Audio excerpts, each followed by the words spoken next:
The third day of the new year, the mouse marries off his daughter. On the third night of the new year, the world felt unusually still.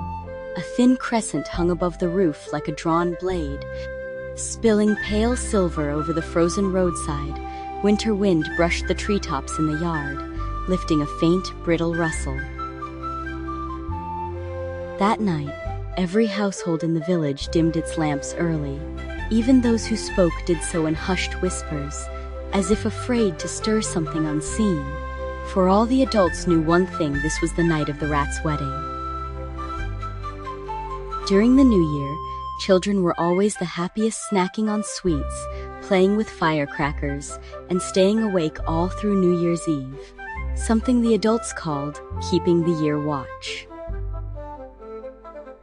But on the night of the third day, adults urged them to bed early, whispering, "Go to sleep. The rats are holding their wedding tonight. Don't disturb their celebration." For years, people repeated the same words, and children accepted them without question. But the story behind that saying was not something everyone truly understood.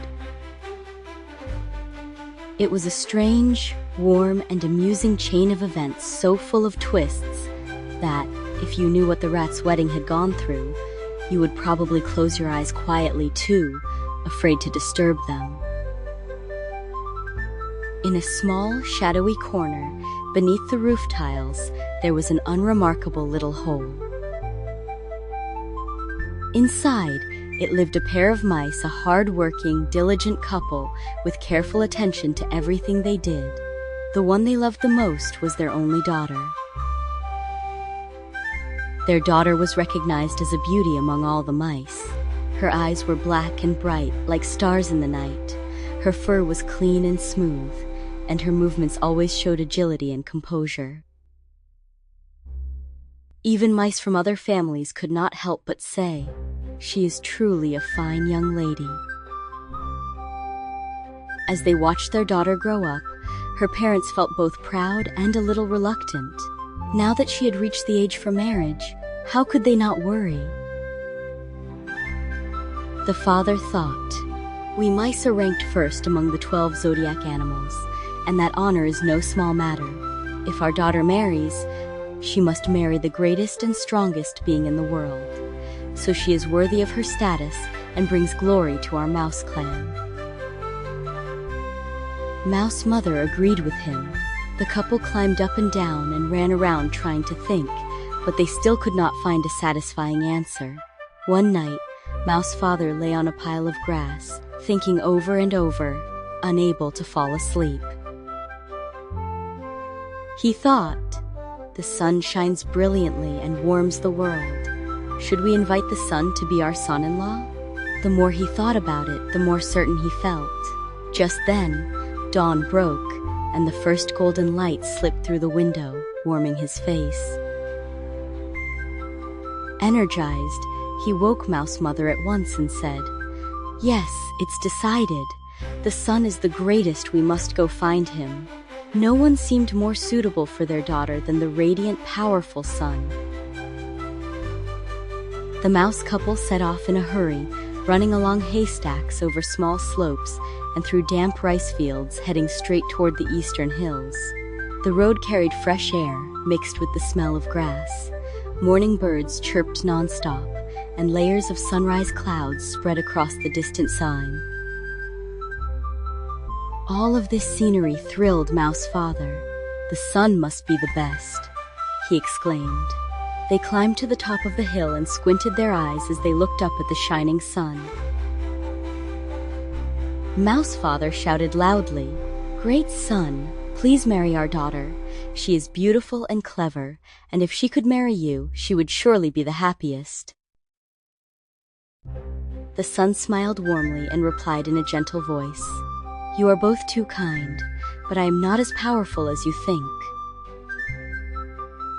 It is true that my light can shine on the land, but when dark clouds drift in, I can do nothing. If we speak of greatness, the clouds are stronger than I am."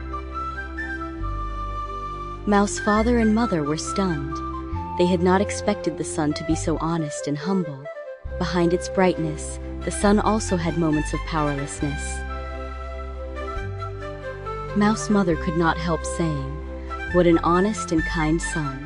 The couple thanked the sun and turned north, heading into the valley to search for the clouds. The dark clouds lived in a damp, shadowy valley filled with low trees and moss. The entire valley was unusually quiet, as if all sounds had been quietly stored away. The mouse couple walked around and finally spotted a lazy dark cloud drifting along the mountainside. Mouse Father looked up and shouted, "Mr. Cloud, we heard you are even greater than the sun. We hope you will marry our daughter, so our mouse clan may share in your glory." The dark cloud was pleased to hear this and swelled slightly, as if smiling. But it soon sighed and said, "It would be my honor to marry your daughter, but I am not the strongest. When the wind blows, I scatter and am pushed about. Even to block the sun, I rely on the wind's help. You should go find the wind." Understanding this, the mouse couple thanked the cloud and set off once again. This time it was even harder. The wind had no fixed home and wandered everywhere like a drifter. The couple could only ask around from place to place, chasing along ridges, streams, and cracks in broken walls. At last, from a wall crack by the wasteland, a fierce gust burst out, sending dry leaves swirling through the air. Mouse Father shouted, "Mr. Wind, you can scatter dark clouds and bend great trees. You must be the strongest of all. Please marry our daughter. She would be a good wife." The wind was delighted and spun around the mice again and again. But after spinning for a while, the wind suddenly stopped and changed his tone. "Sigh, although I am powerful, when I meet a wall, I can blow nothing at all. A wall can block me and trap me, leaving me with no way out. The truly strongest thing is the wall." The mouse couple felt dizzy from all they had heard. The sun feared clouds, clouds feared wind, and wind feared walls. So what did walls fear? Still, they did not give up. For their daughter's happiness, they gathered their courage and went to the red brick wall of a farmhouse, tapping at its corner. The wall gave a deep echo, warm and steady, like a quiet strong man. Mouse Father spoke respectfully. "Strong Mr. Wall, we wish you to be our son-in-law, for everyone says you are the most powerful of all." The wall laughed and replied, "You flatter me too much. Wind cannot knock me down, and sunlight cannot pass through me. But there is one thing I fear the most." The mouse couple were shocked. "Even you are afraid?" The wall replied in a calm but helpless tone. "What I fear most is you mice. When you dig holes into me, I have no way to resist. I can only watch you come and go every day." Mouse Father and Mother stood stunned. Wind feared walls and walls feared mice. The wall continued, "In my view, the truly greatest ones are yourselves. You are the most suitable match for your daughter." At last, the two mice understood. They had traveled across mountains and rivers, asking the sun, the clouds, the wind, and the wall, making a full circle only to realize in the end that the best son-in-law was within their own clan. There is no being in the world that is perfect and unbeatable. The sun fears clouds, clouds fear wind, wind fears walls, walls fear mice, and mice fear cats. Every form of life has its weaknesses, but each also has something it can be proud of. Because of this, true strength does not need to be sought elsewhere, it lies within oneself. The mouse couple finally let go of all their worries and chose a young, confident, and hard-working male mouse as their son-in-law. He was clever and alert, reliable at carrying food, and able to stay calm even when facing cats. Mice of all ages from the clan came to offer their congratulations, whiskers twitching as laughter filled the burrow. The wedding was held on the night of the third day of the new year.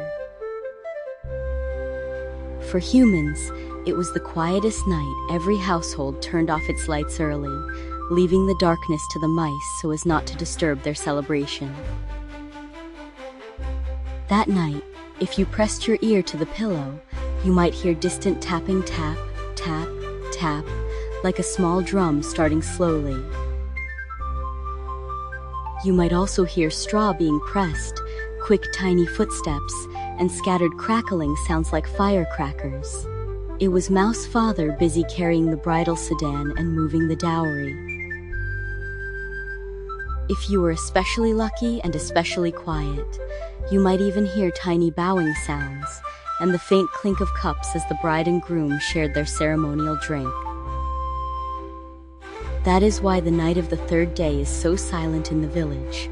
It belongs to the mice, a rare moment of happiness passed down through generations.